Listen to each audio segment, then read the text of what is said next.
muchachas, espero que estén bien, que hayan tenido un buen fin de semana, que estén con buen ánimo de día lunes. Eh, Vamos a empezar con la clase, voy a parar el video un ratito. Espero que hoy día no tengamos problemas de conexión. Hoy día vamos a ver dos clases sobre urgencias oftalmológicas traumáticas y no traumáticas. ¿Se ve ahí, cierto? Cualquiera que diga que sí. Sí, se ve bien. Acá, gracias. Ya, vamos a partir con las urgencias no traumáticas. Cuando hablamos de urgencias en oftalmología, en realidad, en la práctica, casi no hay urgencias como tal, en el sentido de que son muy pocas las cosas que tienen que requerir un tratamiento inmediato. Yo diría que tenemos dos tipos de urgencias: las que están a la izquierda, que son las que están en color negro, son las que ya se han visto en las otras clases. La conjuntivitis, el glaucoma, las dacrocistitis, las úlceras corneales, las parálisis oculomotor y la uveitis son urgencias eh, oftalmológicas, pero tenemos otro grupo que son las que entran dentro del conjunto de la pérdida brusca de visión, que son las que vamos a ver en la clase de hoy, que corresponden al desprendimiento de retina, las oclusiones vasculares retinales, trombosis venosa, oclusión arterial, las hemorragias vítreas y patologías del nervio óptico que no fueron vistas en la clase de neurooftalmología, como la neuritis óptica y la neuropatía óptica isquémica. De estas patologías, en realidad, ninguna la tienen que manejar, sino que lo que tienen que hacer es saber sospecharlas y poder derivarlas a tiempo. ¿Vale? Como introducción, un caso clínico, un paciente, perdón,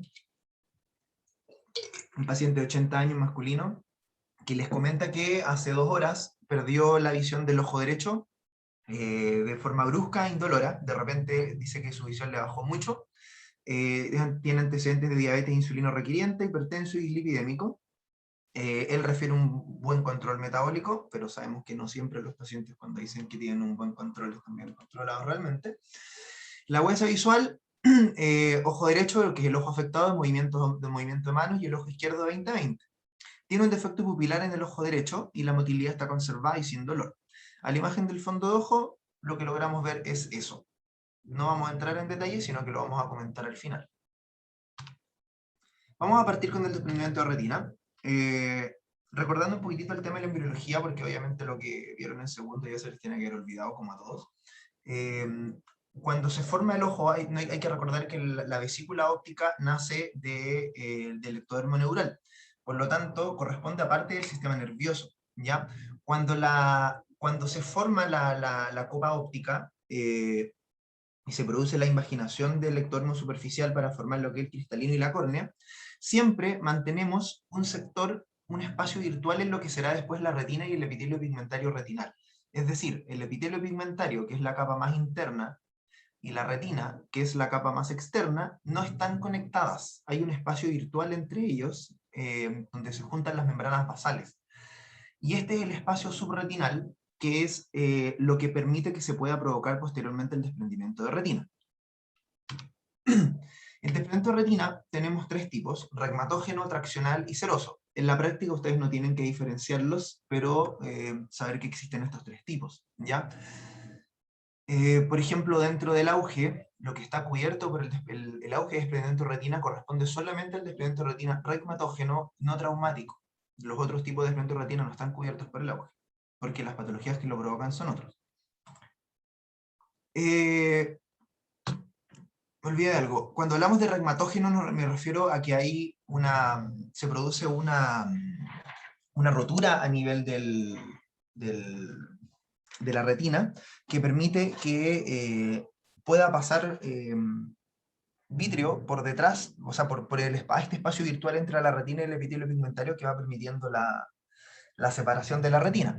En el fondo, en el regmatógeno tiene que haber un desgarro retinal previo. En el traccional, por ejemplo, es cuando se forman bandas fibrosas dentro de la retina, como por ejemplo en la retinopatía diabética proliferante, que genera tracción de la retina, y esa tracción es la que va a generar el desgarro, pero no fue un desgarro espontáneo.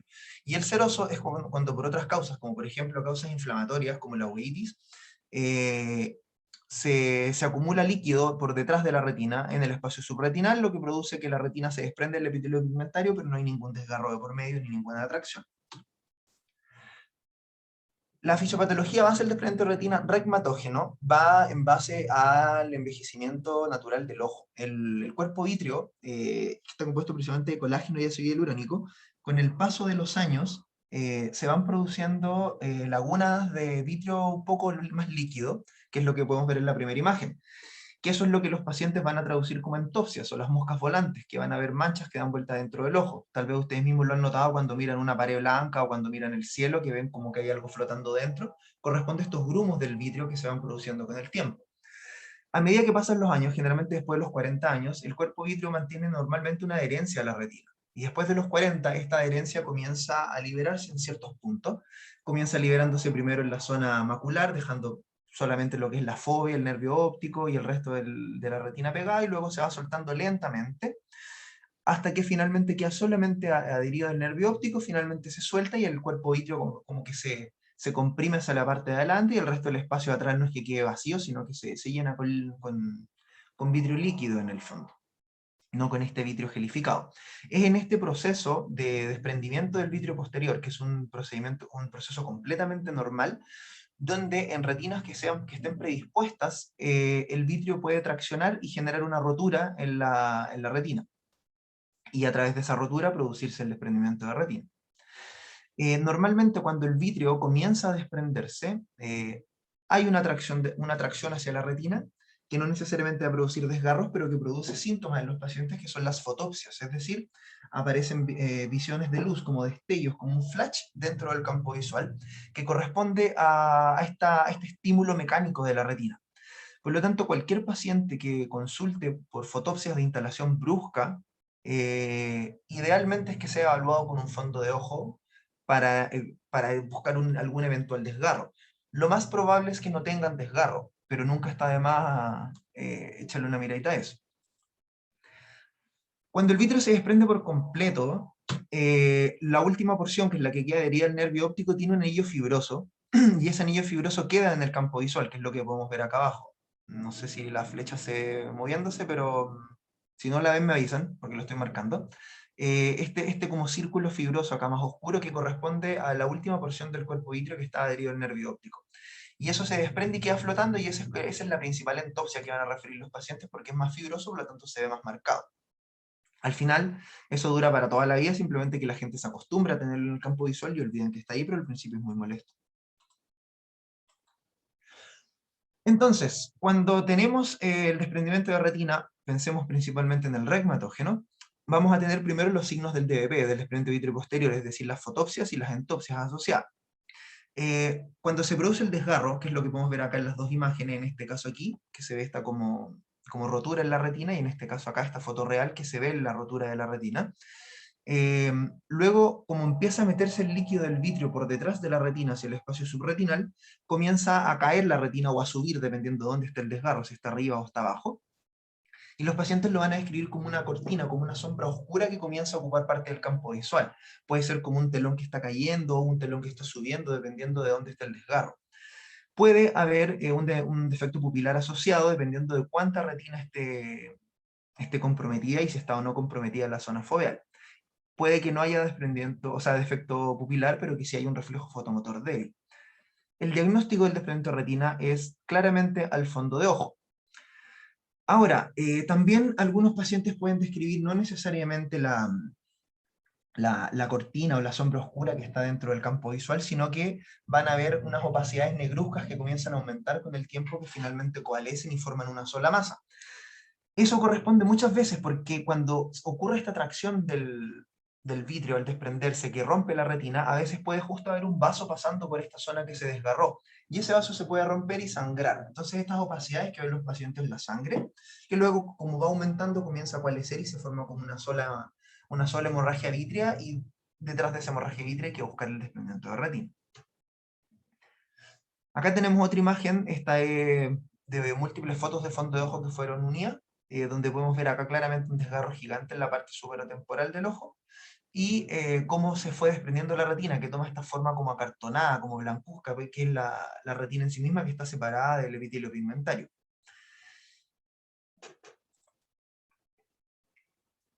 Por lo tanto, ¿cuál sería el manejo del desprendimiento de retina? Ante la aparición de entopsias o fotopsias, lo que les decía antes, de aparición brusca, aunque no haya ningún otro síntoma, lo mejor es derivar para hacer una evaluación del fondo de ojo, para poder detectar un eventual desgarro. A veces podemos, si lo hacemos a tiempo, se puede detectar el desgarro sin que haya aún el desprendimiento de retina, es decir, la retina solo se desgarró pero no ha entrado líquido por detrás. Y en esos casos, cuando hay solo el desgarro, lo que hay que hacer es láser. Se hace una terapia láser alrededor, de ahí les voy a mostrar unas imágenes, para generar una cicatriz fibrosa en la retina que hace que el líquido no pueda entrar por detrás y la retina se mantenga pegada. El desgarro queda, pero no se desprende. Cuando ya hay un desprendimiento de retina instalado, el tratamiento necesariamente es quirúrgico. El pronóstico va a ser peor cuando la mácula está desprendida, y mientras más tiempo la retina esté desprendida, más malo el pronóstico. La guía GES determina que el tratamiento de desprendimiento de retina debe ser hecho lo máximo en 7 días. Generalmente eso es por dar plazos, porque el sistema público sabemos que no tiene los mejores plazos siempre, pero lo ideal es hacerlo lo más luego posible. O sea, si yo tuviera un desprendimiento de retina, prefiero que me operen en el día. Mientras más tiempo pase, más malo el pronóstico. Las técnicas hay varias, no viene el caso que las conozcan, pero se las nombro: la retinopexia neumática, los explantes de silicona epiesclerales y la vitrectomía. La retinopexia neumática, lo que se hace es que se coloca una inyección de gas directamente dentro del vitrio, y ese gas lo que hace es, por gravedad, al subir, adherir la retina, pegar tanto el desgarro como la retina al epitelio pigmentario, y eso permite que se cierre el desgarro. Además, obviamente, de hacer láser alrededor para generar la cicatriz fibrosa, que son esas manchitas que se ven ahí. Y eso permite que finalmente, por proceso de cicatrización, la retina se vuelva a posicionar en su lugar y no se desprende. Al final este gas se termina absorbiendo en un lapso de semanas. Obviamente hay que tener características especiales de desprendimiento de retina para que sirva el gas y no otra alternativa, pero no viene el caso. Los explantes de silicona epiesclerales o las bandas esclerales lo que hacen es, de manera mecánica, se coloca en el caso una banda, como el dibujo, se coloca una banda alrededor de la esclera y se aprieta de tal manera de apretar la esclera para acercar el epitelio pigmentario hacia la retina, es decir, cumple una función similar a la retinopexia neumática, pero al revés, es decir, acá estamos presionando desde afuera hacia adentro para volver a colocar la retina en su lugar. Esto obviamente tiene otras secuelas, otro tipo de, no secuelas, pero puede alterar la refracción del paciente, puede generar molestias también, pero es la cirugía clásica de retina. Esta imagen de acá es para que vean la banda. Esto no es lo normal, acá la banda está expuesta, se separó la conjuntiva que la cubre y está expuesta. Esto no es lo que debería ser, pero es para que vean cómo se ve esta banda por encima de la esclera. Esta de acá es la córnea, el ojo está mirando hacia abajo. El láser que les comentaba antes corresponde a esto: cuando tenemos un desgarro, como en esta imagen, y no hay desprendimiento aún, se genera una barrera de láser alrededor del desgarro para que se genere esta cicatriz fibrosa que impide que el líquido pueda pasar y por lo tanto la retina no se desprende. Y esta imagen es de una vitrectomía, es decir, de una cirugía retina, en la cual primero se saca todo el vitrio, se aspira todo el vitrio. Acá podemos ver el desgarro, y finalmente igual se puede colocar gas o aire o silicona para para volver a pegar la retina. Esto que se ve acá arriba es porque se está intentando desde afuera, el ojo se está presionando la esclera desde fuera para poder ver la zona más periférica de la retina en caso de necesitar láser en esa zona o algo así. ¿Alguna duda sobre el desprendimiento de retina? ¿O seguimos?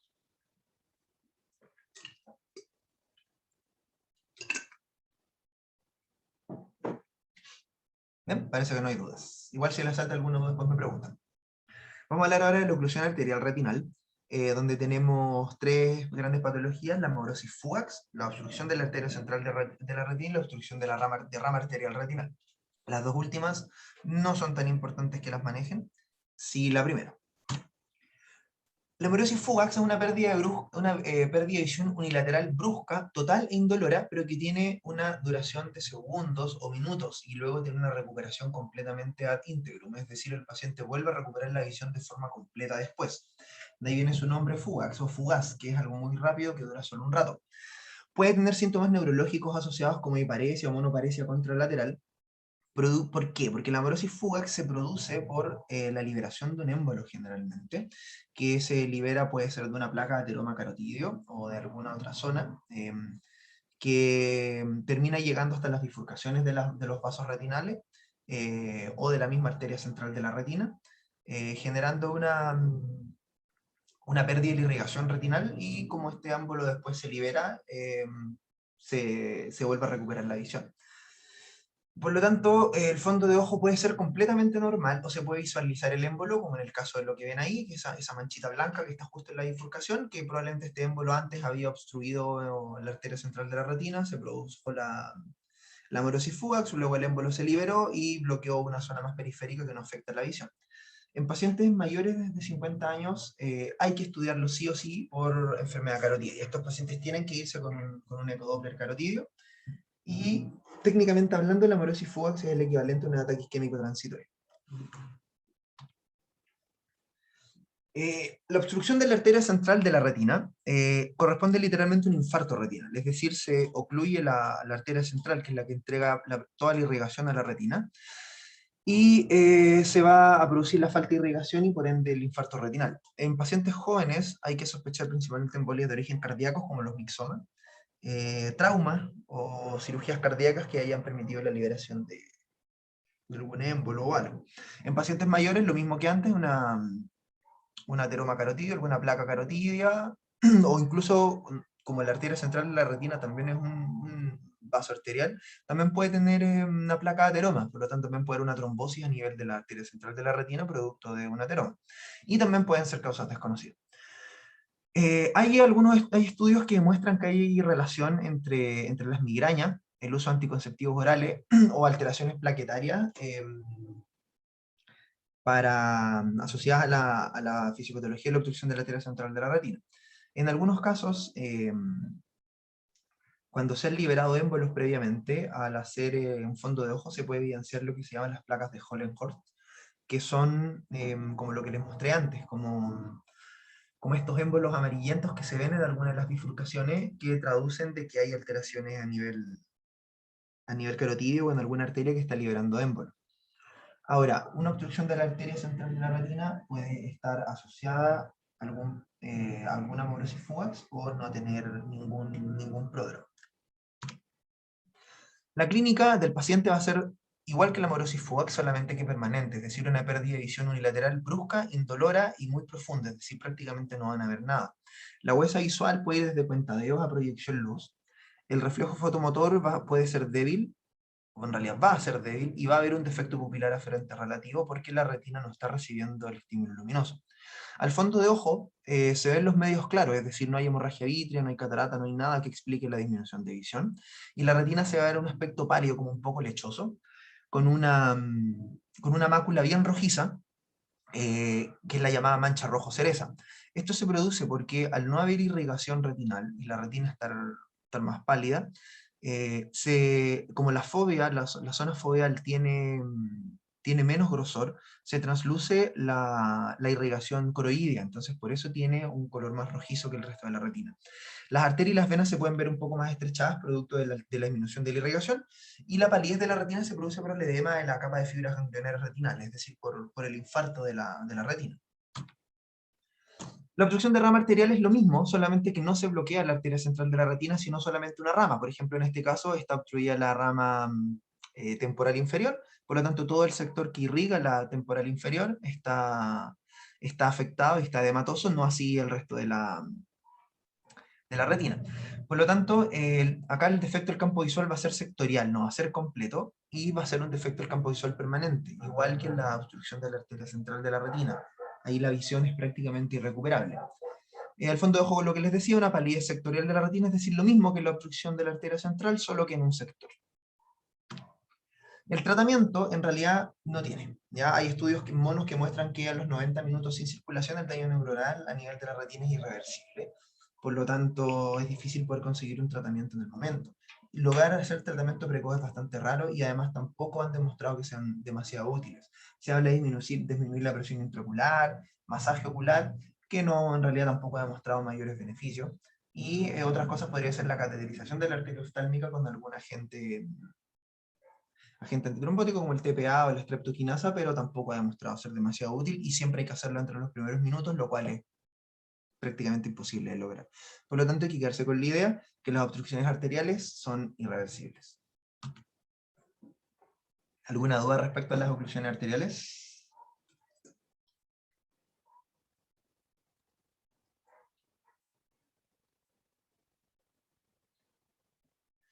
Bien, seguimos entonces con las oclusiones venosas. Acá hay dos que son en realidad parecido a la anterior, la trombosis de la vena central y la trombosis de una rama venosa. La trombosis de la vena central de la retina es más frecuente en pacientes mayores, mayores de 60 años principalmente, y en jóvenes hay que descartar que pueda existir alguna hipercoagulabilidad. La hipertensión, la diabetes son factores de riesgo. De hecho, se dice que un tercio de los pacientes con trombosis de vena central de la retina son hipertensos. Y el glaucoma crónico también, producto del aumento de la presión intraocular, que va a generar un éxtasis venoso y por lo tanto estimula las posibles trombosis. Con respecto a la patogenia, se cree que sigue la triada de Virchow, es decir, hipercoagulabilidad, lesión endotelial y éstasis. Y también estaría relacionado con arteriosclerosis de la arteria central de la retina, porque a nivel, desde la lámina cribosa hacia la retina, la arteria, bueno, dentro del nervio óptico, cuando discurre la arteria central de la retina junto con la vena central de la retina, comparten la adventicia. Por lo tanto, cuando hay arteriosclerosis a nivel de la arteria, esta arteriosclerosis va a expensas del lumen de la vena central. Por lo tanto, disminuye el lumen de la vena, lo que produce un éxtasis venoso y estimula la producción de la trombosis. La clínica, similar a la otra, una pérdida de visión brusca unilateral indolora. La huesa visual es variable, va a depender del nivel de compromiso retinal. Y al hacer el fondo de ojo vamos a ver una retina que está tapizada en hemorragias, por todos lados. Las venas van a estar dilatadas y tortuosas y puede haber un edema de papila. La trombosis de la vena central puede ser isquémica o no isquémica, que no viene al caso que lo sepan. En este caso la foto de la izquierda corresponde a una isquémica y la de la derecha a una no isquémica. Pero si se fijan hay muchas hemorragias en toda la retina, hay una tortuosidad de los vasos venosos importante, hay un edema de papila, y en este caso en la imagen de la izquierda se ven estas manchas algodonosas que corresponden a infartos de la cava de fibra. Se fijan, es muy distinto a la oclusión de la arteria central. El pronóstico de estos pacientes es variable, va a depender de la huesa visual inicial. Hay una recuperación parcial de la huesa visual, pero todo depende, como les decía, de si hay isquemia o no hay isquemia y de qué tan comprometida está la retina. También puede haber un edema macular crónico que va a afectar a la huesa visual. Y finalmente, cuando hay isquemia retinal, se produce toda la cascada de la isquemia, la producción de factor de crecimiento endotelial, o sea, vascular endotelial, que va a producir neovascularización iridiana y finalmente un glaucoma neovascular, como lo conversamos en la clase de glaucoma. El tratamiento va a depender de lo que tenga el paciente. Si hay isquemia, si hay glaucoma neovascular o hay neovascularización iridiana o hay edema macular crónico, la inyección de anti-VEGF y la fotocoagulación, la panfotocoagulación, que en el fondo es láser a la retina isquémica para literalmente quemar, matar esa retina isquémica de tal manera que no produzca VEGF que termine con la neovascularización. Y la trombosis de rama venosa es lo mismo, solamente que a nivel de un cruce arteriovenoso, es decir, de una rama venosa.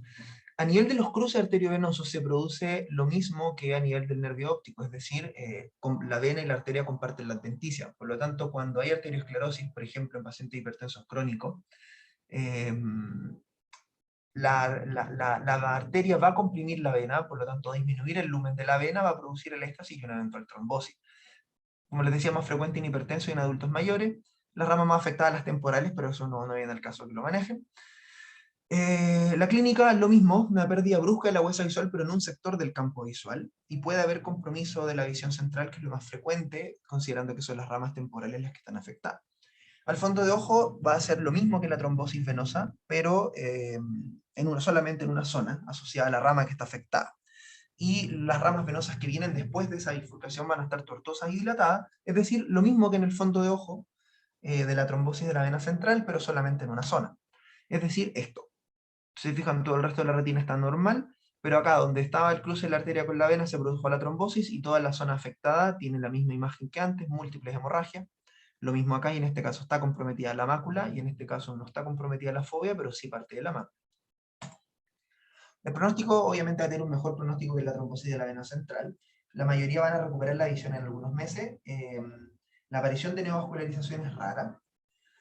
Y el tratamiento va a ser una evaluación médica general, porque si es una trombosis, lo más probable es que sea un hipertenso mal compensado. Si hacen edema macular, igual que el anterior, anti-VEGF, y si hay isquemia retinal, fotocoagulación focal en la zona comprometida. ¿Dudas de la oclusión venosa?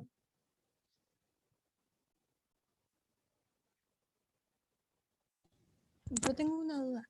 Cuando Consulte. se, cuando se encuentran estos hallazgos, ¿cuánto es el tiempo como ideal para poder hacer una derivación a oftalmólogo?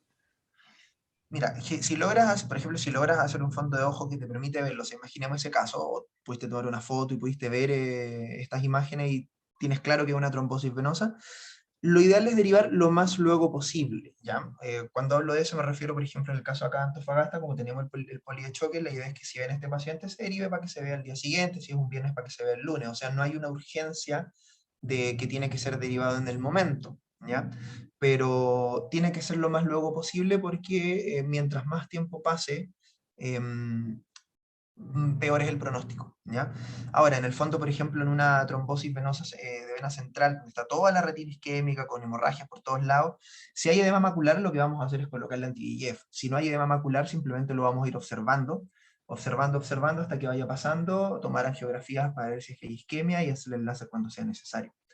Por eso me refiero a que no es una urgencia, sino que tiene que ser derivado lo más luego posible, pero no en ambulancia ni en el momento en que lo es. Gracias. De nada.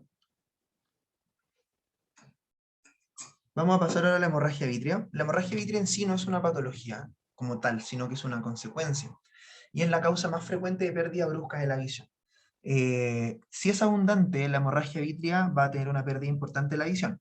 Lo que ocurre acá es que por algún motivo se produce un sangrado a nivel de algún vaso retinal. Por ejemplo, un desprendimiento vítreo posterior que tracciona un vaso sin producir un desgarro retinal, solamente rompió el vaso. Porque se produjo un desgarro retinal que rompió algún vaso. Porque hay una retinopatía ética proliferante que tiene neovasos que sangraron, porque hay una trombosis venosa con neovasos, porque hubo un trauma contuso o un trauma penetrante, entre otras cualquier causa en el fondo que pueda generar un sangrado dentro del ojo.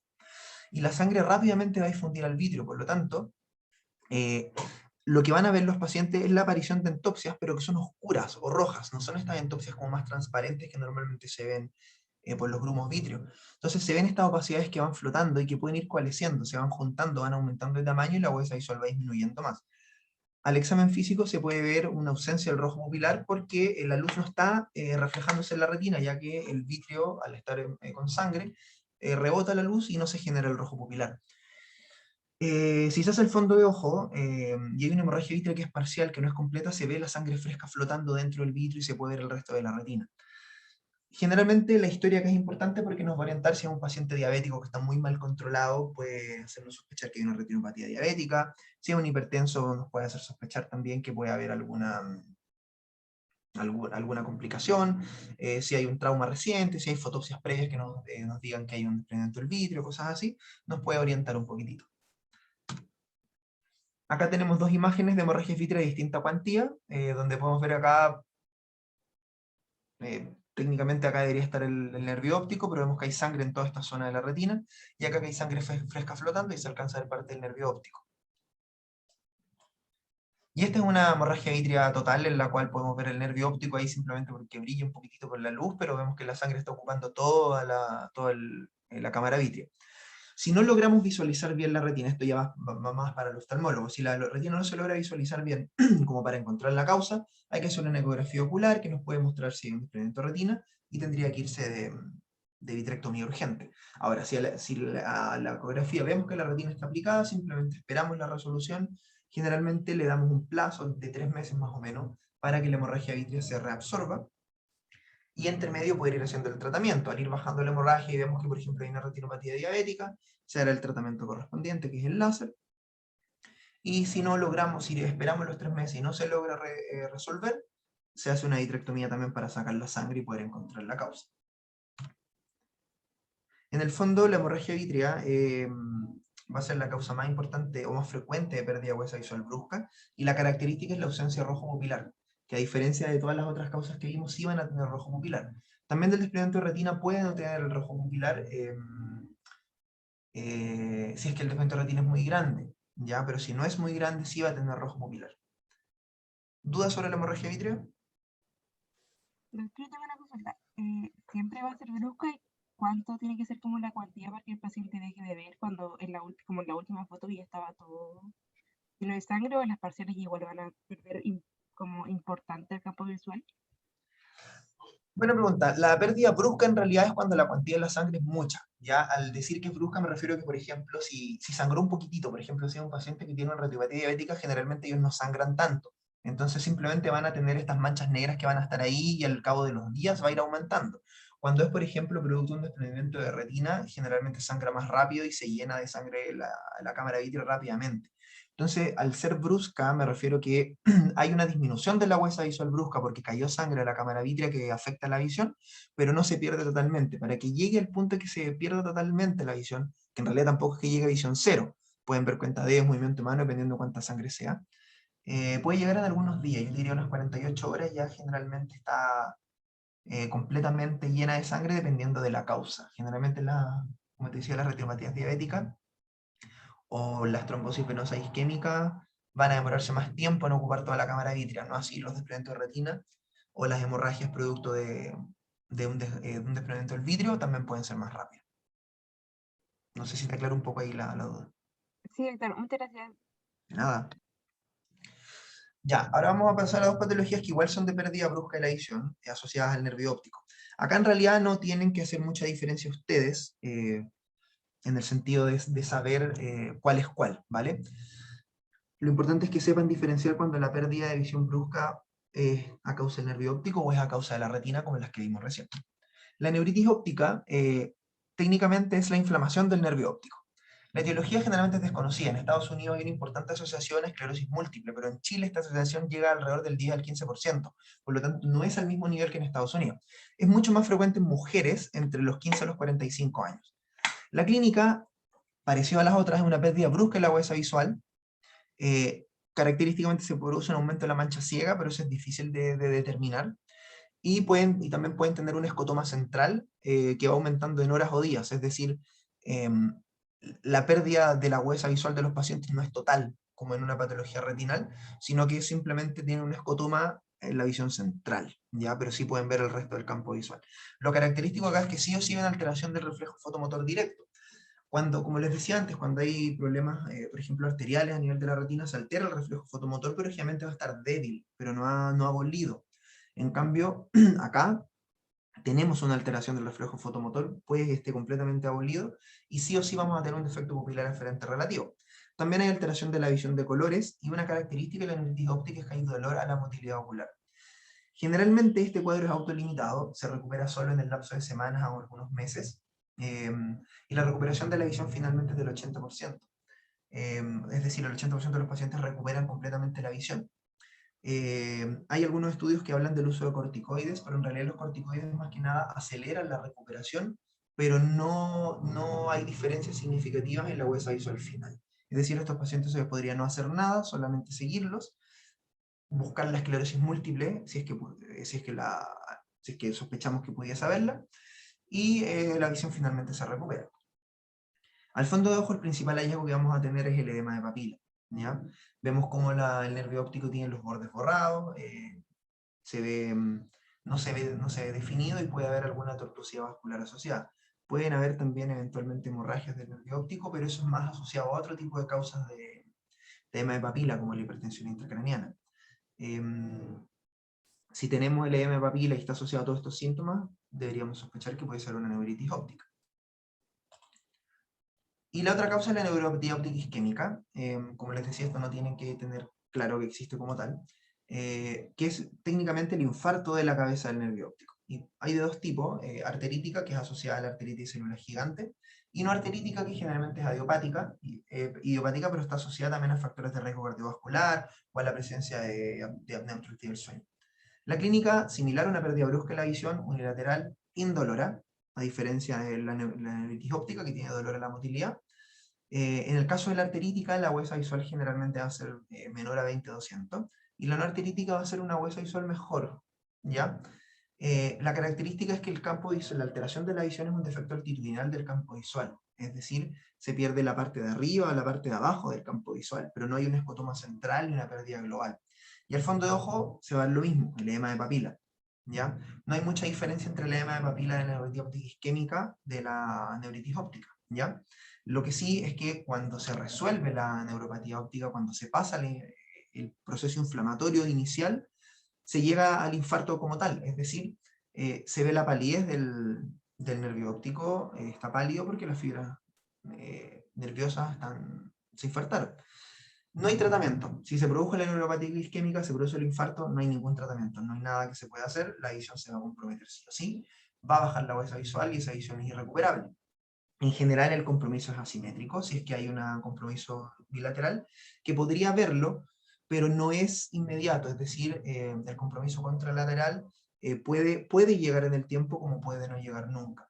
Por lo tanto, en estos pacientes es importante evaluar los factores de riesgo, si es que descartar que pueda haber una arteritis de células gigantes, si es que está asociado, por ejemplo, a cefalea, o se puede palpar la arteria temporal indural, y si no, buscar los otros factores de riesgo, como la apnea del sueño, o factores de riesgo cardiovascular, por ejemplo.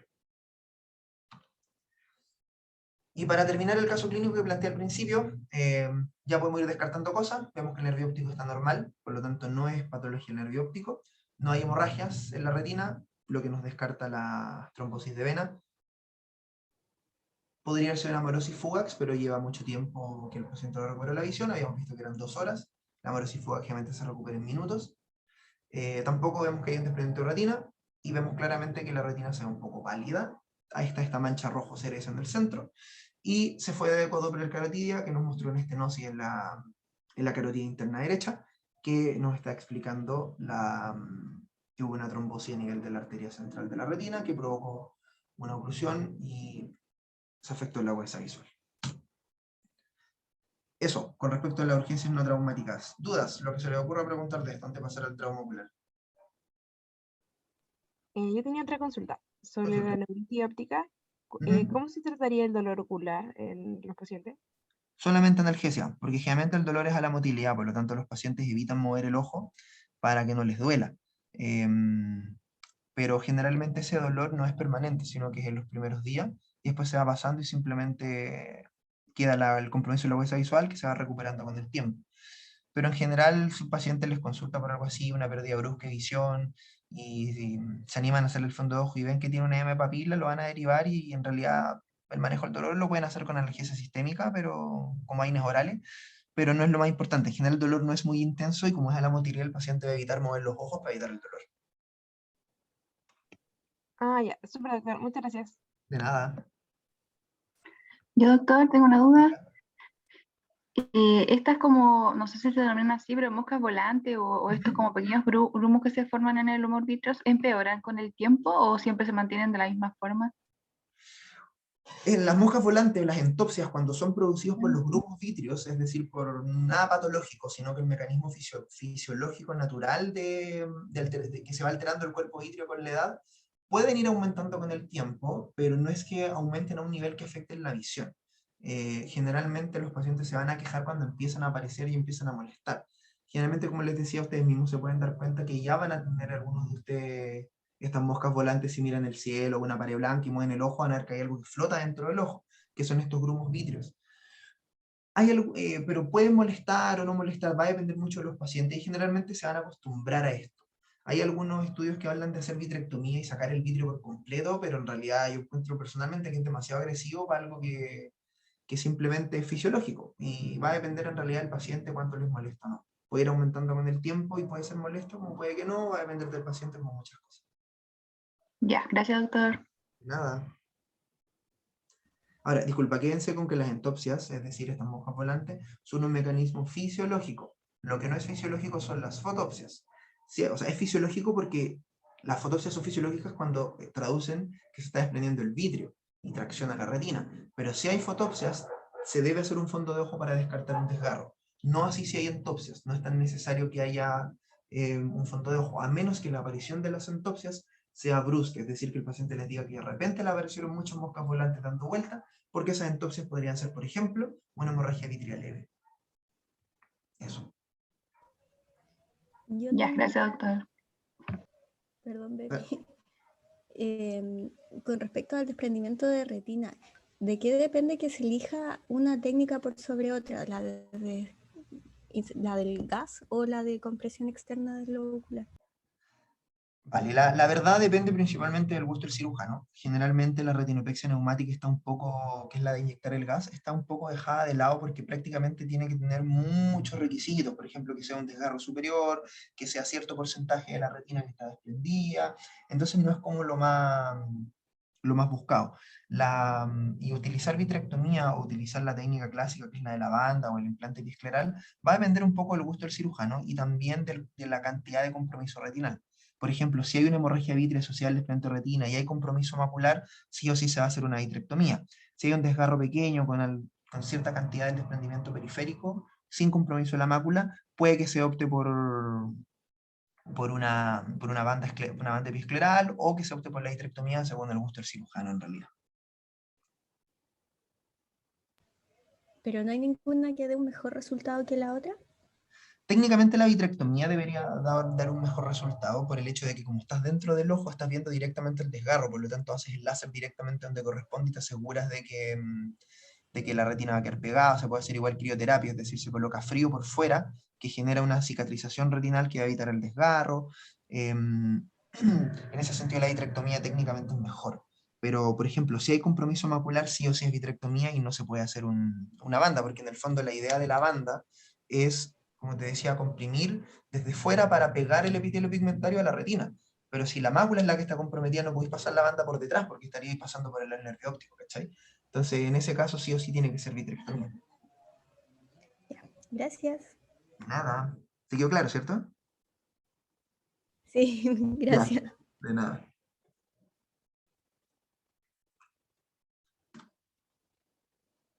Bien, entonces pasamos a las urgencias traumáticas o trauma ocular. Yo creo que esta clase es súper importante. En la práctica ustedes no van a manejar casi nada de esto, ¿ya? Pero es importante que sepan reconocer las causas del trauma ocular y saber cuándo derivarlo, cuándo no y en qué condiciones derivarlo, ¿ya? Porque el manejo inicial por parte de ustedes en el servicio de urgencia es lo que va a ser más importante en el pronóstico visual del paciente. Vamos a hablar un poco de generalidades del trauma ocular, introducción y algo de epidemiología, la anamnesis y el examen físico en general de todo paciente con trauma, y hay dos grandes grupos en el trauma ocular, el trauma abierto y el trauma cerrado. Cuando hablamos de trauma cerrado nos referimos a que hay indemnidad de todas las estructuras externas del globo ocular, es decir, el complejo córnea y esclera está indemne, y el trauma ocular abierto que está roto el ojo, ¿ya? El trauma ocular cerrado va a hablar del cuerpo extraño corneal, tarsal y conjuntival, la laceración conjuntival, contusión preocular, fractura de órbita, heridas palpebrales, lesión corneal no penetrante, queratitis actínica y causticaciones. Y el trauma ocular abierto, el cuerpo extraño intraocular, la herida penetrante y perforante y el estallido ocular. Como introducción, la definición que tiene la IAGES con respecto al trauma es que es un traumatismo originado por mecanismos contusos o penetrantes sobre el globo ocular y sus estructuras periféricas, como los párpados, la vía lagrimal, ocasionando daño tisular de diverso grado de afectación con compromiso de la visión visual, temporal o permanente. Ahí difiere un poco porque no siempre hay compromiso de la función visual. En Chile el 3% de las consultas de urgencia corresponden al trauma ocular y generalmente va a estar asociado a ciertos factores de riesgo, como por ejemplo la práctica de deportes, las actividades laborales, las actividades de construcción, accidentes de tránsito. Es una causa importante de invalidez parcial y total, pérdida de la productividad y de tiempo laboral de los pacientes, y es la principal causa de pérdida de huesa visual en jóvenes. Y como les decía antes, tenemos el trauma ocular abierto y cerrado, que ya les hice la definición. Con respecto a la anamnesis y el examen físico de todo paciente con trauma ocular, lo más importante es preguntar las circunstancias y el mecanismo del trauma. Es muy importante eso porque nos va a orientar a saber la causa, ¿ya? Y saber qué tipo de trauma al que nos estamos enfrentando. Hay algunos síntomas que nos van a sugerir severidad del trauma ocular, por ejemplo, la visión borrosa, el dolor ocular y la fotofobia. Un dolor ocular intenso, no cualquier dolor ocular, no algo leve. Si el dolor ocular es muy fuerte, nos va a traducir que puede haber algo severo. La fotofobia, es decir, el dolor o la molestia de la luz, también nos va a traducir esta severidad. Hay algunos otros síntomas que son menos graves, como la sensación de ardor, el prurito, el lagrimeo o la aparición de fotopsias, pero que no traducen gravedad. Al examen físico es importante evaluar la motilidad ocular, evaluar los párpados, ver que los márgenes no tengan alteración. Con márgenes me refiero a los bordes libres, donde están las pestañas, o que los puntos lagrimales no estén comprometidos. Importante palpar el reborde orbitario si es que sospechamos una fractura.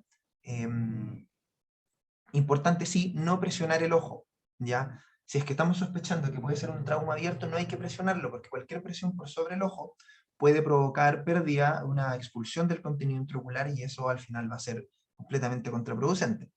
Importante evaluar la huesa visual por separado de cada ojo, y por ejemplo, si el paciente solo logra detectar luz, es importante ver también si logra decir de dónde viene la luz, más que solamente verla, porque eso igual traduce un poco el pronóstico visual. Y evaluar también la respuesta pupilar. Signos que nos van a sugerir gravedad. Si podemos evaluar la huesa visual, la disminución de la huesa visual, la presencia de un ojo rojo profundo, opacidad corneal, que nos va a traducir edema, como lo vimos en la clase de córnea, la presencia de discoria o anisocoria, que haya tinción corneal, es decir, que tiña la córnea con fluoresceína, que haya algún defecto epitelial, y la presencia de proptosis o hipoftalmo, es decir, que el ojo esté más bajo de lo que debería, o que haya algún estrabismo asociado. Trauma ocular cerrado. Lo primero, el cuerpo extraño corneal, tarsal o conjuntival, que es, yo diría que la causa más frecuente de consulta de trauma ocular, y es lo que más nos llega al poli de choque. Puede ser un cuerpo extraño orgánico o inorgánico, y los metálicos son los más frecuentes. Por eso les decía que es importante la historia, porque yo diría que el 99% de los pacientes que llegan con un cuerpo extraño metálico estaban trabajando, estaban cortando fierro, estaban martillando algo y les saltó un trozo de metal al ojo. Los síntomas van a ser asociados, si es que el cuerpo extraño es corneal, va a ser un dolor que es más intenso, así es conjuntival. Van a tener la sensación de cuerpo extraño, es decir, la sensación de que hay algo dentro del ojo que les está molestando. Va a estar asociado al lagrimeo, va a haber una inyección conjuntival que puede ser periquerática o no, va a haber fotofobia si es que hay edema corneal, y va a haber un blefaroespasmo, que les va a es decir, los pacientes van a tender a cerrar el ojo para no sentir la molestia. Lo ideal es usar anestesia tópica y retirar el cuerpo extraño con una tórula de algodón o con suero fisiológico. Importante vertir el párpado. A veces, por ejemplo, si logran teñir al paciente con fluoresceína y ven que tiene un defecto epitelial y no logran ver el cuerpo extraño, hay que vertirlo, porque a veces el cuerpo extraño puede estar en el tarso y está produciendo la erosión corneal con cada parpadeo. Importante, sí, yo no les recomiendo tratar de retirar el cuerpo extraño con una aguja. Ya en algunos lados yo sé que lo hacen, a veces lo hacen los tecnólogos médicos en las UAPO, a veces lo hacen los médicos generales en los SAPU. Yo personalmente no se los recomiendo, porque al no estar viéndolo con el aumento de la lámpara hendidura como lo hacemos nosotros, pueden no calcular bien la profundidad. No se olviden que la córnea tiene un grosor de 500 micras, es decir, al tratar de sacarlo con la aguja, si pasamos en balde, vamos a provocar una herida penetrante ocular que no estaba antes. Por eso yo no se los recomiendo. Si quieren hacerlo, problema ustedes, pero yo no se los recomiendo por eso, ¿ya? Como les digo, yo sé que hay muchos colegas médicos generales o algunos tecnólogos médicos que lo hacen. En el caso de los tecnólogos tienen las lámparas, en el caso de ustedes tal vez no la van a tener. Pero ahí en realidad es de cada uno. Lo importante es que intenten retirar el cuerpo extraño de alguna forma, ya sea con suero o con una tórula o con un cotón estéril si lo tuvieran. Si lograron retirar el cuerpo extraño por completo, ungüento de cloranfenicol y sello por 24 horas. Acuérdense que el epitelio sana es más o menos 24 horas. Analgesia bioral y control en 24 horas. Si ya no está con dolor o si le queda poco dolor, analgesia y volver a controlarlo, ¿ya? Pero generalmente si lograron sacar el cuerpo extraño, el epitelio va a sanar y después el paciente le va a dejar de doler y va a estar súper agradecido. Si no lograron retirar el cuerpo extraño, hay que derivarlo. Ahora, ¿cuándo derivar? Inmediato. Con inmediato no me refiero a una ambulancia, aunque en algunos casos sí, pero me refiero a que hay que derivarlo sí o sí, no tienen que intentar sacarlo. Si fue un proyectil de alta velocidad, si el cuerpo extraño compromete el eje visual, es decir, esta función del centro de la córnea, si el dolor no cede con la anestesia local, si la lesión por el cuerpo extraño es más del 60% de la superficie corneal, Si hay una opacidad corneal asociada a un anillo de óxido, o un anillo de óxido, con opacidad corneal me refiero, por ejemplo, a estos infiltrados subepiteliales, como los hablábamos en la esqueratitis, que se observa como una zona muy blanquecina alrededor, o que se ve claramente que está oxidada la córnea alrededor del cuerpo extraño. En esos casos, lo ideal es recomendarlo, derivarlo. Puede ser el polihechoque el día siguiente, no hay problema con eso. Ahora, si hay ifema, o hay una hemorragia subconjuntival asociada a un cuerpo extraño conjuntival, si hay discoria, si hay disminución de la agudeza visual importante, o están sospechando un cuerpo extraño intraocular, que lo vamos a ver más adelante, pero estas últimas cosas que les dije en el fondo harían sospechar un cuerpo extraño intraocular, la derivación tendría que ser inmediata según los protocolos que tenga cada hospital para la evaluación por oftalmólogo. Si están en un SAPU, por ejemplo, y tienen eso, lo ideal sería derivarlo de urgencia en el momento, como sospecha un cuerpo extraño intraocular o de una herida penetrante ocular. Ahí tenemos 3 fotos de los cuerpos extraños. La primera imagen, un cuerpo extraño conjuntival, que no está asociado a nada de gravedad. Hay un poquitito de hemorragia subconjuntival, pero no es criterio de derivación. En general el ojo se ve bien. Esto hay que tratar de retirarlo, pero es más difícil de retirar que uno corneal. Pero en este caso tal vez podrían derivarlo al tiro, intentarlo sacar con suero y si no sale se deriva. Cuando es tarsal, me refiero a esto que está en el párpado, que al evertirlo recién se ve y probablemente en cada parpadeo está generando una erosión epitelial. Y cuando es corneal en esta zona, que es lo que les decía, tratar de retirarlo. La laceración conjuntival es cuando se produce un desgarro en la conjuntiva que puede estar o no asociado a una hemorragia subconjuntival y generalmente está asociado a un trauma con un objeto cortopunzante. Si la laceración conjuntival es mayor a 10 milímetros, debe realizarse sí o sí una exploración quirúrgica. Y el manejo en general, si hay una laceración conjuntival, mi recomendación, o nuestra recomendación, acá en el hospital, es sello estéril sin ungüento y derivar en 24 horas. La guía GES, o la guía creo que se llama Guía de Trauma Ocular de Bolsillo que tiene el Ministerio, habla de que si son mayores o menores a cierto tamaño, que creo que era 10 milímetros, derivarlo o no derivarlo. En mi recomendación, derivarlas todas, porque ustedes no tienen la capacidad de evaluar bien con aumento para saber, por ejemplo, si esa laceración conjuntival está asociado a una rotura escleral, o si está asociado, por ejemplo, a una rotura de fibras musculares, en el caso de estar ubicado en la zona de los músculos. Por lo tanto, mi recomendación es que lo deriven igual. ¿Por qué el sello estéril sin ungüento? Porque podríamos estar viendo o estar en presencia de una rotura escleral oculta, y si colocamos un ungüento aumentamos el riesgo de oftalmitis. Cuando digo derivar en 24 horas me refiero a que se pudiera el polihechoque del día siguiente, es decir, derivarlo lo más luego posible, sin urgencia, sin ambulancia. Es una imagen de una laceración conjuntival que, si se fijan, es bastante grande, abarca toda esta zona que estoy marcando con la flecha, por lo tanto eso ya claramente es más de 1 centímetro y debería recomendar exploración quirúrgica. Además está asociado a esta hemorragia subconjuntival, lo que correspondería evaluar toda la esclería en esta zona y ver de que no esté rota. La contusión periocular es el combo en el ojo, clásico combo en el ojo. Esta corresponde al daño tisular que se produce solamente, generalmente no hay daño del globo como tal. Puede haber un compromiso variable en la agudeza visual si está asociado a algunas cosas que les voy a comentar ahora. La característica de la contusión periocular es que hay una indemnidad del complejo corneoesclero, es decir, el ojo está completamente cerrado, y va a estar asociado a equimosis y o hematomas en la zona periocular. El tratamiento va a ser con analgesia bioral con AINES, y si no hay signos de complicación, la idea es que ustedes mismos lo vayan controlando, no van a derivar todos los combos en el ojo al oftalmólogo si es que no tiene signos de complicación. Lo van controlando a las 24 horas, si se mantiene bien, lo pueden controlar después a las 48, y así lo van evaluando como cualquier contusión en el fondo.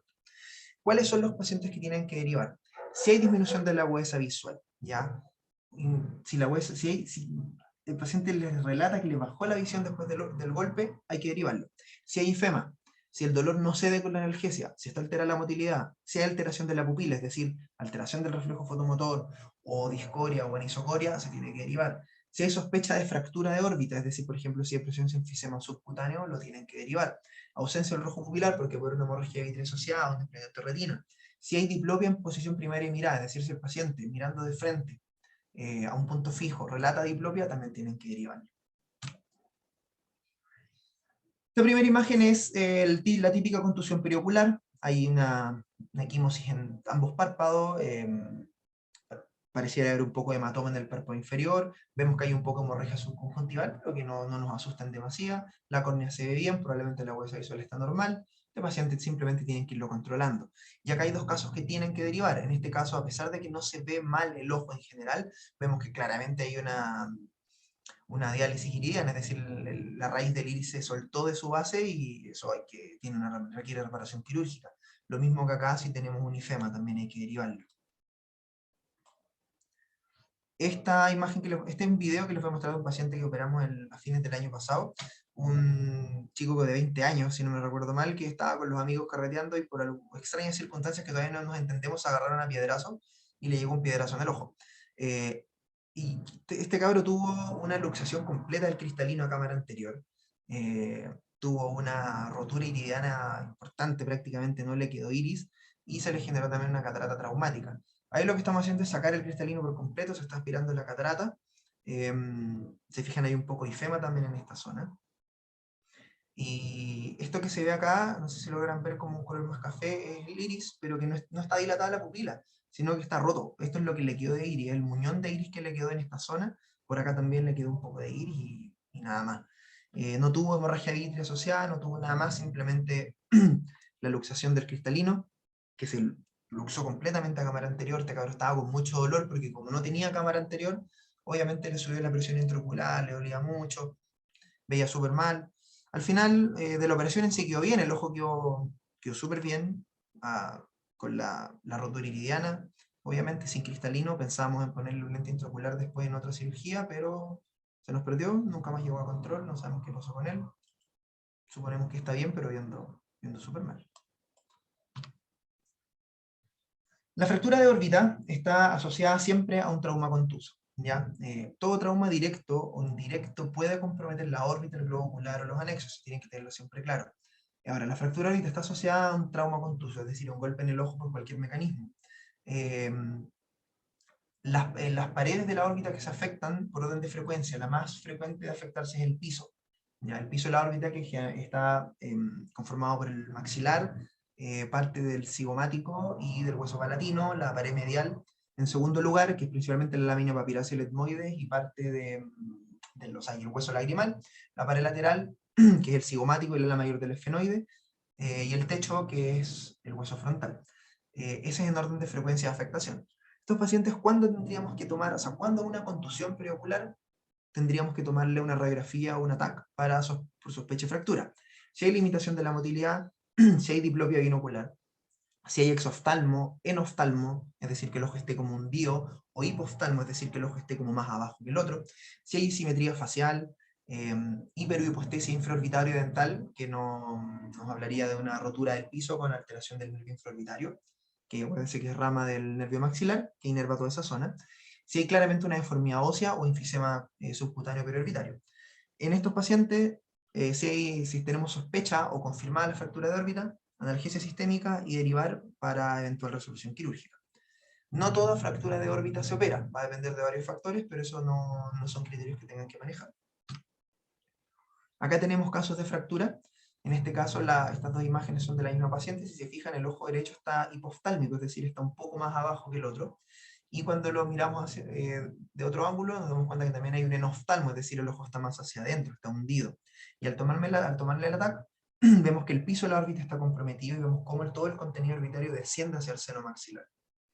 Y en este otro caso, una paciente con una contusión periocular y que al tomarle el TAC vemos que tiene una fractura de la pared medial de la órbita, pero el piso y el resto de las paredes están indemnes.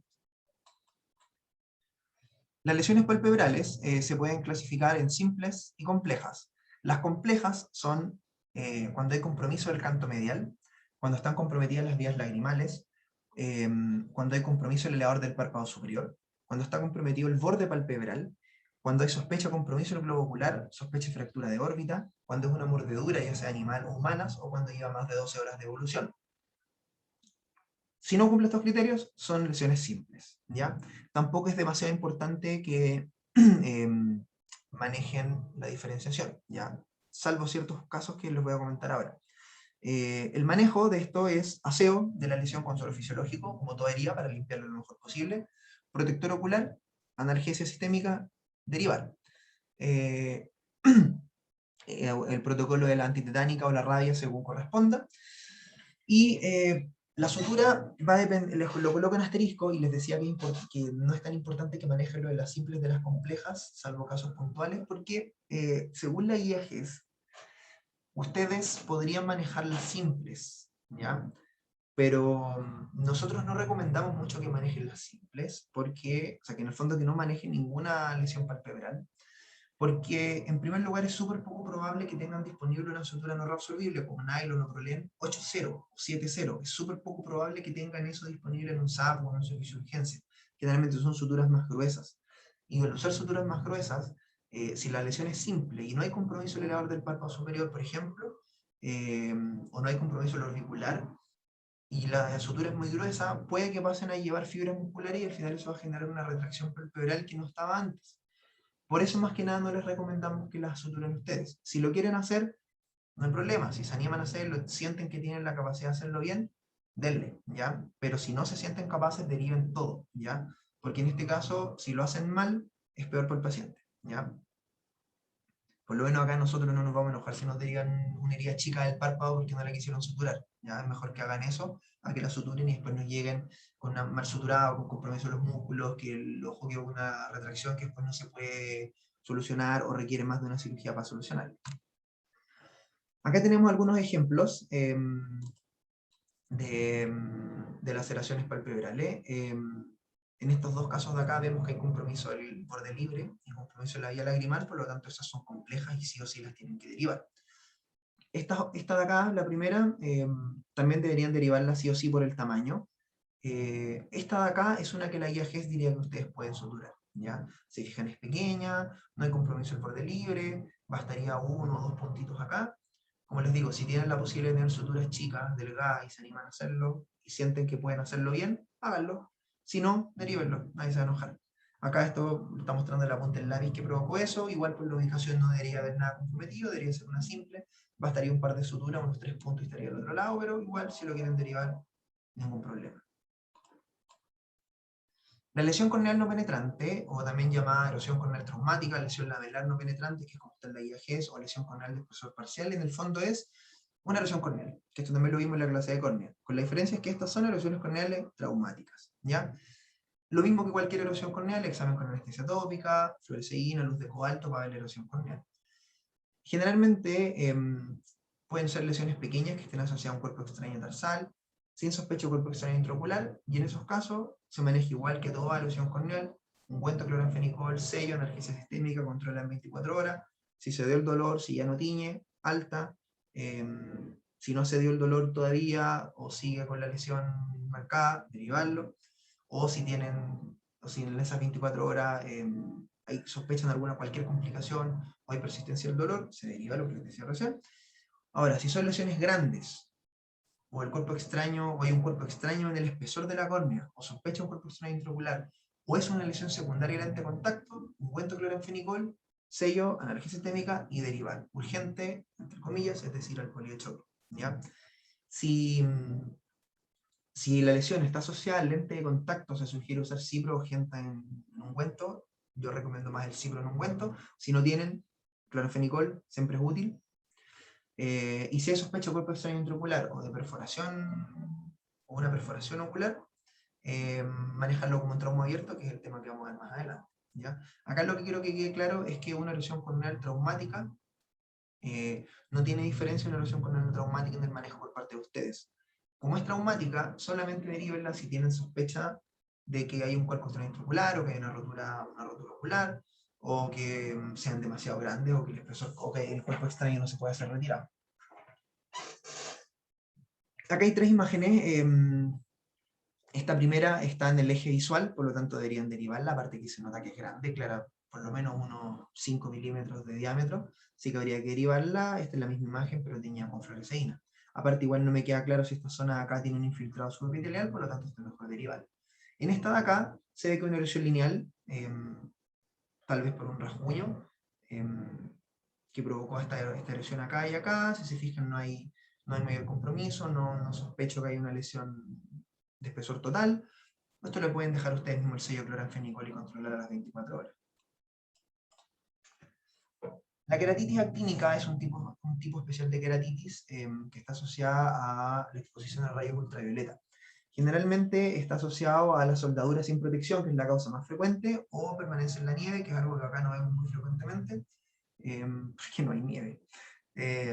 Generalmente la exposición fue entre 6 a 12 horas previas a la molestia, y se caracteriza por un dolor intenso. Acuérdense que la córnea está muy inervada, por lo tanto si está comprometida hay mucho dolor. Hay una sensación de cuerpo extraño, una sensación de arenilla muy molesta, está asociado a ojo rojo profundo, lagrimeo y fotofobia. Los signos, la inyección periquerática, es decir, el ojo rojo profundo. Va a haber una queratitis punteada superficial, como la del ojo seco, pero muy marcada en toda la córnea. Y el manejo, cloranfenicol, ungüento, sello y control en 24 horas, similar a una erosión corneal. Si a las 24 horas no hay molestias, continúen con el cloranfenicol cada 6-8 horas y vayan y controlen en 5 o 7 días, y si ya está bien, alta. Si el dolor a las 24 horas persiste o sospechan que puede estarse complicando, hay que derivarlo dentro de esas 24 horas, es decir, al día siguiente al poli de choque. Si se fijan, no se ve como algo demasiado grave. Acá en este caso vemos que está con una hiperemia conjuntival, hay un ojo rojo profundo, hay un poco de quemosis incluso. La córnea no se ve tan mal, aunque se ve como un poco deslustrada, como un poco opaca, y al teñirla con fluoresceína se ve este punteado en toda la córnea que nos traduce la queratitis como tal, que estaría asociada en este caso probablemente a exposición a rayos ultravioleta, y se produce el dolor y todas las molestias. Las causticaciones, que es yo creo que el tema más importante del trauma ocular cerrado, es el 10% de los traumas oculares y ocurre principalmente a hombres en un 80% y 25% bilaterales. Esto en realidad le ocurre más a hombres porque está más asociado a actividades industriales y actualmente todos los temas industriales están más asociados a trabajo de hombres que de mujeres, ¿ya? Tal vez con el tiempo eso vaya cambiando, pero esa es la epidemiología actual. Está asociado a la exposición de álcalis o ácidos y en realidad los efectos que van a producir estas quemaduras son heavy, o sea, son súper devastadores y generan altas complicaciones. Los álcalis son los que tienen peor pronóstico, los ácidos no tanto. Ahora, ¿por qué los álcalis son peores? Porque aumentan el pH de la lágrima y van a producir una saponificación de la membrana celular, y con eso el álcalis va a penetrar en los tejidos oculares y al final genera un efecto tremendo. Y los ácidos van a producir calor y carbonización del epitelio corneal y conjuntival. Pero como se carboniza, después eso cicatriza, pero no va a tener mayor complicación. O sea, va a tener complicaciones, pero los álcalis son los que generan mayor problema porque incluso pueden penetrar dentro del ojo. De los álcalis, obviamente, los más frecuentes, fertilizantes, como el hidróxido de amonio, la cal, el cemento, el hidróxido de calcio, el hidróxido de sodio y la soda cáustica son los más frecuentes. En el caso de los ácidos, el más frecuente es sulfúrico sulfuroso, que están asociados, como les decía, a la industria.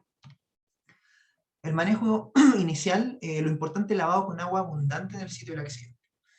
Ahora, como esto les digo, es principalmente algo laboral, las empresas que trabajan con esto, generalmente por protocolos de los prevencionistas de riesgo, tienen protocolos para estas cuestiones, tienen como unos lavamanos especiales con unas mangueras especiales para lavado del ojo, o tienen difoterine, que es una solución anfótera que se utiliza para normalizar el pH del ojo y disminuir eso. Entonces, eso no es algo que vayan a hacer ustedes, el manejo inicial, sino que se hace generalmente en el trabajo por parte del equipo de prevención de riesgo. Cuando les llega la urgencia, el manejo, si hay difoterine, que lo más probable es que no haya en ningún lado, se usa. Si no, ringen lactato, suero fisiológico, agua, en ese orden de preferencia, mínimo 20 minutos, mínimo 1 litro. Eso es independiente de que ya haya sido lavado en el sitio del accidente. Lávenlo lo más que puedan. La idea es tratar que el ojo quede lo más limpio posible. Limpiar los fondos de saco con un cotón para sacar cualquier resto que pueda quedar.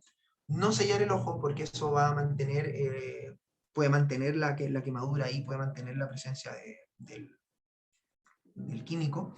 Analgesia sistémica y derivar urgente. Esto es urgente en ambulancia en el momento que puedan a la urgencia y cada hospital verá los protocolos que tiene. ¿Por qué es importante esto manejarlo bien? Porque las secuelas son súper importantes. Puede aparecer simbléfaro, que es una alteración de la cicatrización, de ahí les voy a mostrar una foto.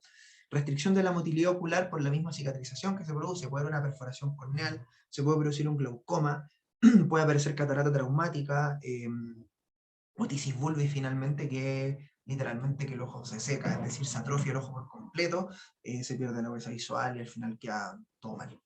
Se pierde la función del ojo en el fondo. Acá tenemos algunas secuelas de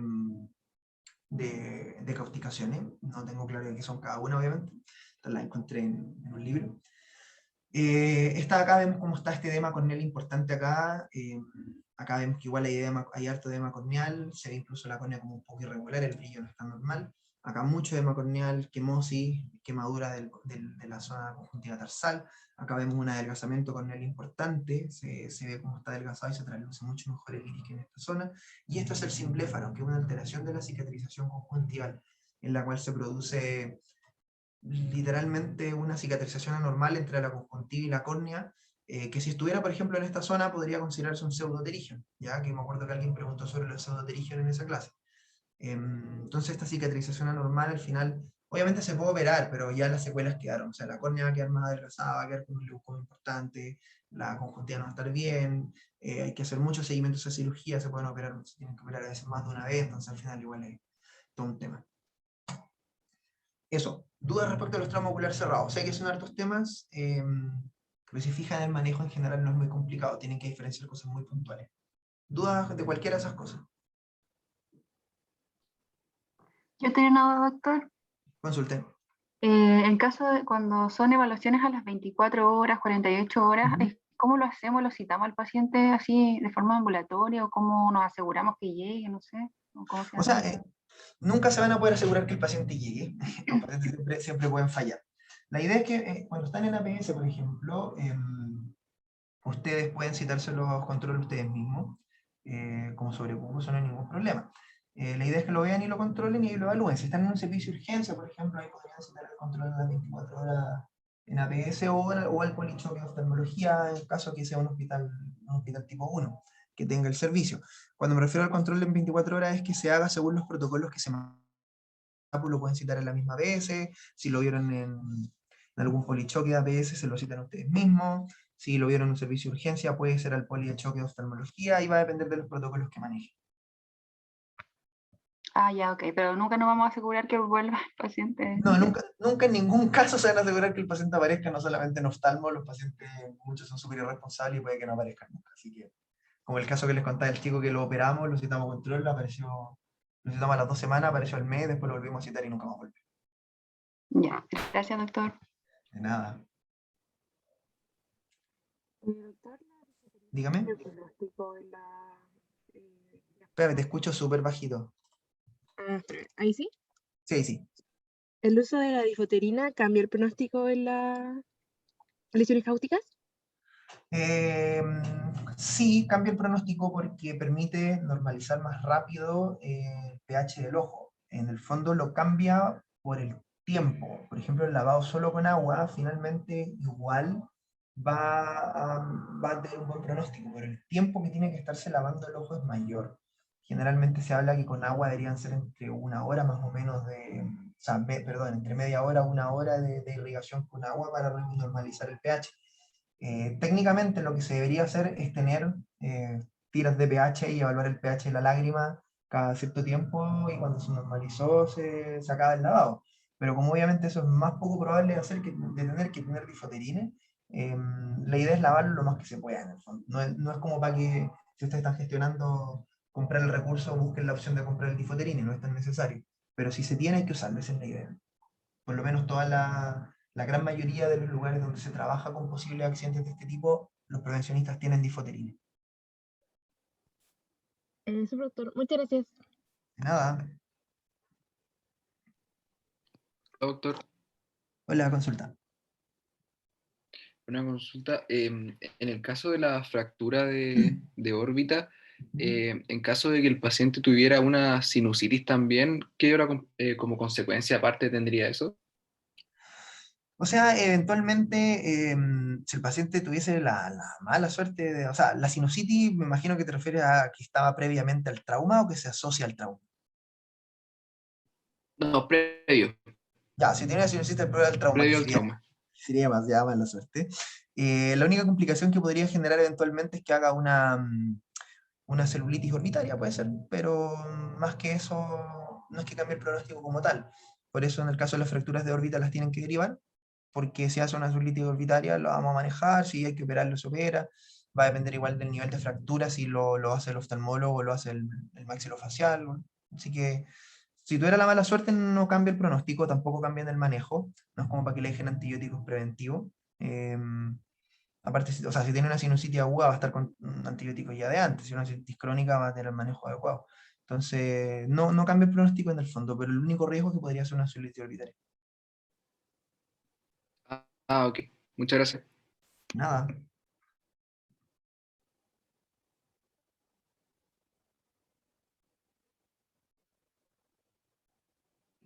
Bien, nada más. Pasamos al trauma abierto. Esta parte es mucho más corta porque en realidad el resumen del trauma abierto es derívenlo, ¿ya? Pero vamos a hablar un poquitito de cada uno como para que conozcan las diferencias entre los distintos traumas abiertos. El trauma abierto son 4: el cuerpo extraño intraocular, la herida penetrante ocular, la herida perforante ocular y el estallido ocular. El cuerpo extraño es el 15 al 25% de los traumas abiertos, y ¿por qué es importante? Porque aumenta el riesgo de endoftalmitis, el riesgo de hemorragia vítrea, el riesgo de rotura retiniana. Hay que sospecharlo siempre ante un accidente por cuerpo extraño, ¿ya? Y el examen tiene que ser con buena iluminación. El pronóstico, generalmente, la mayoría de los cuerpos extraños son pequeños. Por ejemplo, que estaban cortando metal, saltó el cuerpo extraño, no quedó en la córnea, sino que la atravesó. No van a generar un gran daño. Ahora, la agudeza visual final va a depender igual de la lesión ocular asociada. Por ejemplo, si el cuerpo extraño pasó justo por el eje visual, perforó el cristalino y quedó impactado en la fobia, lo que sería demasiada mala suerte, obviamente la agudeza visual del paciente va a ser pésima. Si no quedó impactado en la fobia, pero le perforó justo la zona central de la córnea, eso va a quedar con un leucoma, por lo tanto igual le va a afectar a la agudeza visual. El 40% de los pacientes van a tener una limitación visual final, aún con la mejor intervención. Y va a tener complicaciones. ¿Cuáles son las complicaciones? El daño directo que produce el cuerpo extraño dependiendo de dónde llegue, la onda expansiva, la endoftalmitis, metalosis dependiendo del tipo de metal que sea, u otras secuelas que pueda provocar. Si el cuerpo extraño es orgánico, por ejemplo un trozo de una rama o algo así, hay un alto riesgo de endoftalmitis, ya sea bacteriana o fúngica, y esos son mucho más difíciles de manejar, la fúngica. Y puede haber otra complicación que es la oftalmía simpática, que puede estar asociada en realidad no solamente al cuerpo extraño, sino a cualquier rotura ocular, que no sé si la vieron en la clase de UVA, pero la oftalmía simpática es que cuando un ojo se rompe, el ojo tiene antígenos que son propios del ojo, que no están en ninguna otra parte del cuerpo, y eso hace que el ojo tenga algo que se llama privilegio inmune, es decir, que tiene antígenos que no son reconocidos por el cuerpo. Entonces, al haber una rotura ocular, los antígenos quedan expuestos a la circulación, por lo tanto el cuerpo va a producir anticuerpos contra estos antígenos, y finalmente, si esos anticuerpos entran en el otro ojo, van a provocar una uveitis granulomatosa en ese ojo, importante, solamente por el hecho de que ahora el cuerpo reconoce como extraños esos antígenos, ¿ya? Eso es la oftalmía simpática, es una complicación que puede ocurrir con el tiempo, generalmente no ocurre a las 24 horas, pero puede ocurrir incluso hasta meses después o años después del trauma. Acá tenemos algunos ejemplos de trauma de cuerpo extraño intraocular. En este caso, por ejemplo, acá un cuerpo extraño que está en la cámara anterior impactado en el iris. Acá otro que impactó en el ángulo. Acá uno que está impactando en la retina, y como vemos hay un edema retinal asociado en toda esta zona, más la zona adyacente a la retina. Y acá otro que está también en la parte inferior, que probablemente provocó una rotura retiniana. Está asociado al edema y hemorragias en esa zona. Acá hay un ataque de un cuerpo extraño metálico intraocular, que claramente se ve que está dentro del ojo, y la radiografía que también sirve. Claramente una AP no nos va a indicar exactamente que sea intraocular porque no podemos ver las partes blandas, pero sí, si tenemos una AP y una lateral, podemos llegar a la conclusión que está dentro del ojo o que solamente está dentro de la órbita. Ahora, si es un cuerpo extraño intraorbitario y no es intraocular, también tiene que ser derivado, ¿ya? Pero eso no necesariamente con la urgencia, o sea, con el manejo de urgencia por parte del oftalmólogo, ustedes lo tendrían que derivar igual. Pero al ser un cuerpo extraño orbitario y no intraocular, no reviste tanta gravedad. Ahora, la herida penetrante y perforante en la práctica son lo mismo, ¿ya? La diferencia está en que la penetrante tiene solo puerta de entrada, y la perforante tiene puerta de entrada y salida. Es decir, lo que sea que provocó el trauma entró y salió. ¿Cuándo sospecharla?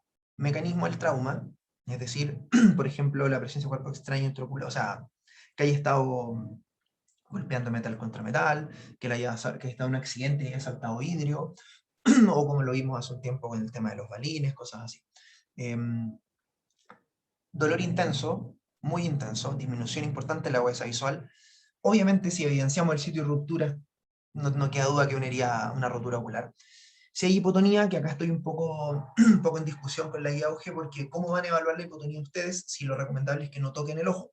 Ya yo les dije que la presión intraocular se podía evaluar tocando con los dedos, pero si yo no quiero que toquen el ojo porque pueden provocar una expulsión del contenido intraocular, no pueden evaluar la hipotonía. Pero en teoría, la hipotonía también es causa de sospecha. Si vemos la cámara anterior plana o muy profunda, también nos tiene que hacer sospechar. Si evidenciamos la herniación del contenido uveal, claramente está roto.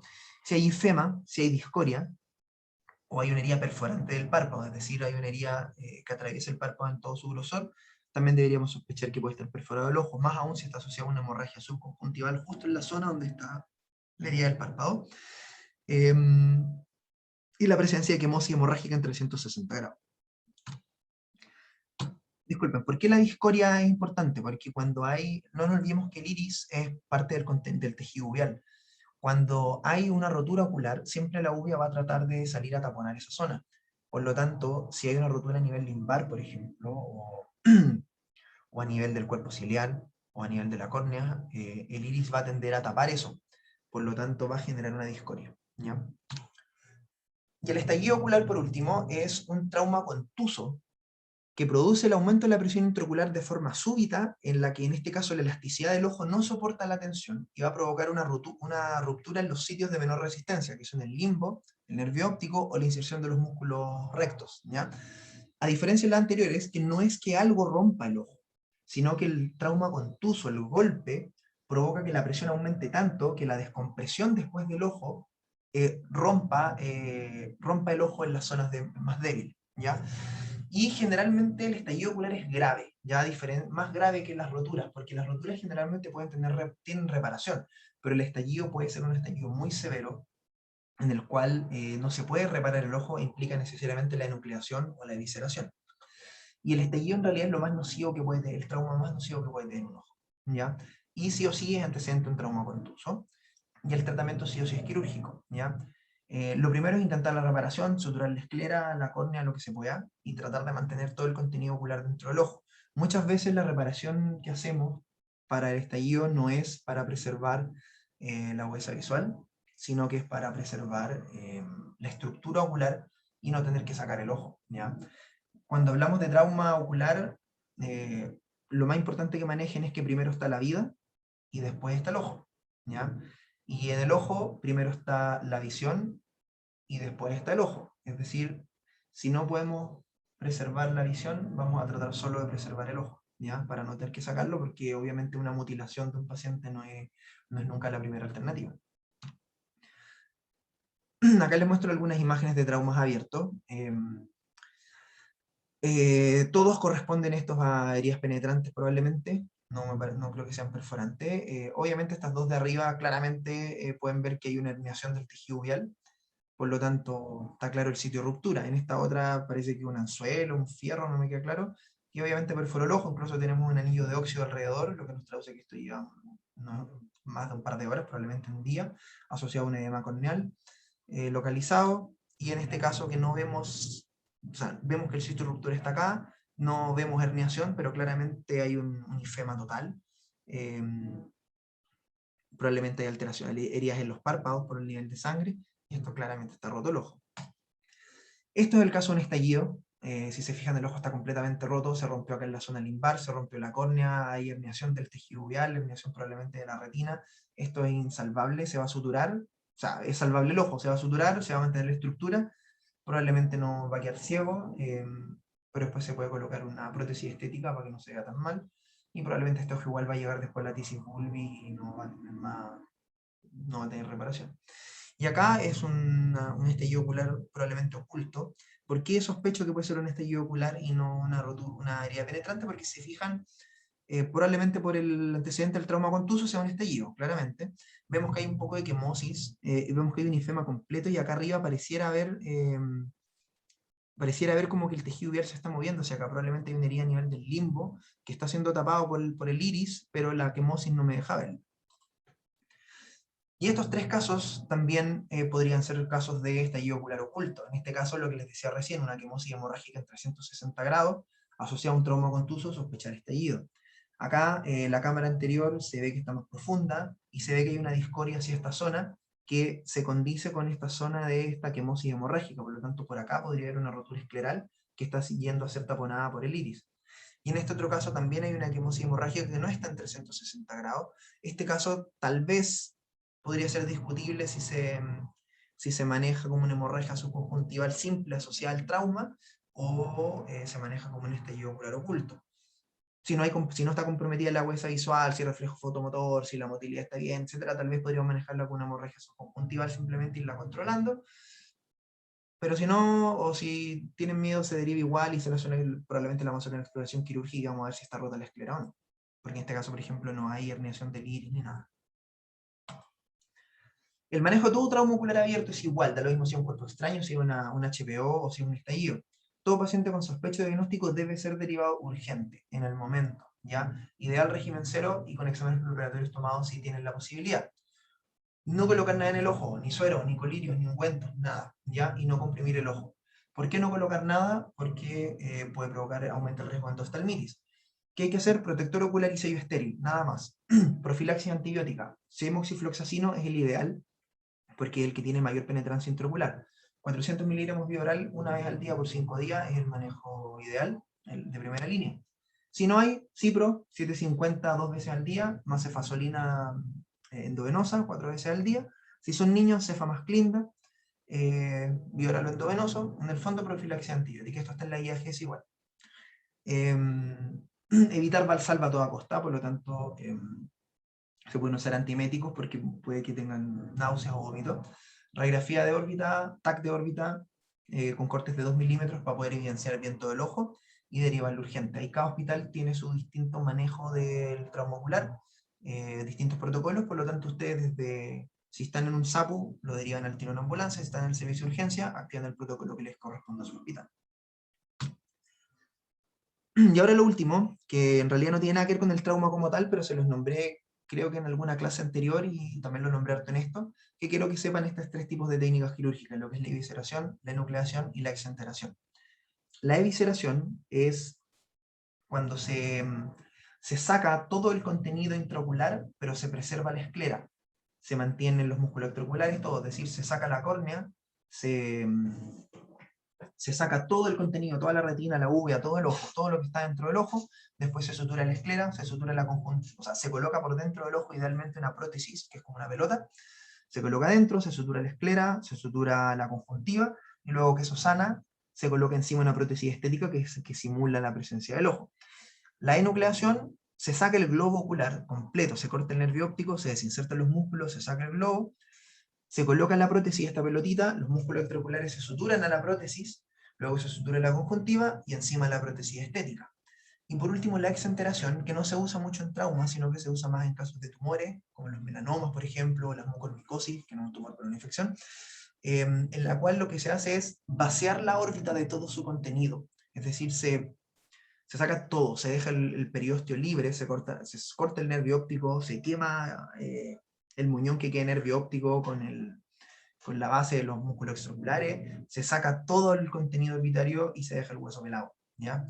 Después lo que viene después va a depender del cirujano, hay algunos que cierran la piel, y después la piel se pega al periósteo y se queda como una cavidad, o algunos lo dejan abierto que granule por sí solo y que cicatrice el hueso, y después de eso se maneja con prótesis estética, ¿ya? Obviamente es una mutilación súper grave que es como la última alternativa a menos que sea demasiado necesario. Eso, respecto al trauma ocular. ¿Dudas del trauma abierto o de cualquier cosa que se le ocurra preguntar, aprovechando que es la última clase? Yo, doctor, tenía una duda. Dígame. El único caso en que derivamos junto a radiografía orbitaria es en caso de antecedente de trauma ocular abierto. El único caso que derivan con Con radiografía orbitaria tomada. también con la sospecha de fractura. Yeah. En el Eso fondo, mismo. en el fondo con radiografía, sospecha de fractura o trauma ocular abierto sería lo ideal. Si tienen acceso a TAC, mejor el TAC, obviamente. Pero si no, la radiografía igual sirve. Ya.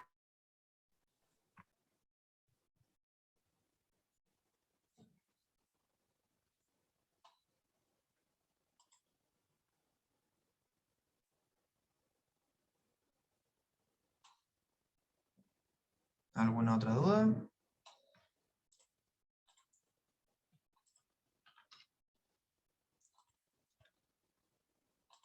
¿No?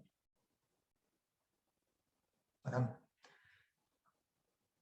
Qué bueno que les haya quedado todo claro o que no hayan entendido nada. Bueno, entonces, chiquillos, con eso terminamos las clases de oftalmo. Espero que les haya gustado, que las clases que les he hecho yo no hayan sido muy aburridas. En realidad el oftalmo es algo que es bien terreno superario para el médico en general. Yo creo que todos cuando salimos nunca aprendimos oftalmo. Y costaba caleta manejar las cosas porque no es algo que veamos no es algo que se vea, que se pueda examinar con facilidad. No es algo que se vea tampoco demasiado en la U, entonces lo importante más que nada, y que es la intención que tenemos nosotros con que aprendan, es que sepan diferenciar lo que tienen que derivar y lo que no. Eso es lo más importante, porque al final son pocas las cosas que van a manejar ustedes. A nosotros más nos molesta o nos afecta que deriven o que mal manejen a que deriven de más. ¿Ya? Yo prefiero que deriven de más a que hagan algo mal, ¿ya? Pero sí, por ejemplo, hay cosas que tienen que tener claro que no hay que derivarle y que las pueden manejar ustedes también para no sobresaturar el sistema. Pero eso, pues, espero que las clases no hayan sido muy fome, que les haya gustado, que haya sido entretenido, o por lo menos que les haya servido. Y nada, pues, no es muy cómodo hacer las cosas virtuales, pero ojalá que haya sido lo más cómodo dentro de todo. Eso. Camilo. Muchas gracias, Andrés, por las clases, ¿cierto? Muchas gracias por el módulo. Siempre, en el fondo, y tal como con la asignatura del año pasado, el, el enfoque que le dan a ustedes, ¿cierto? Es muy dirigido hacia el médico general, entonces creo que va a haber o sea, eso genera, ¿cierto? Un buen aprendizaje y finalmente un buen recordatorio respecto a las conductas que hay que tomar, ¿cierto? En ese ámbito de atención en relación a la especialidad de oftalmología, ¿ya? Solamente antes de separarnos, recordar que la prueba está fijada para la próxima semana, ¿ya? Así que yo me voy a coordinar, ¿cierto?, directamente con el delegado de la asignatura, con David, para que para que nos pongamos de acuerdo con el horario, ¿ya? Así que la próxima semana comenzaríamos con el módulo de dermatología, ¿ya? Así que nuevamente muchas gracias, Andrés. Mándales también mis saludos a Constanza y nos estamos viendo, ¿ya? Camilo, de nada, nos estamos viendo. Que estén muy bien, chiquillos. Que les vaya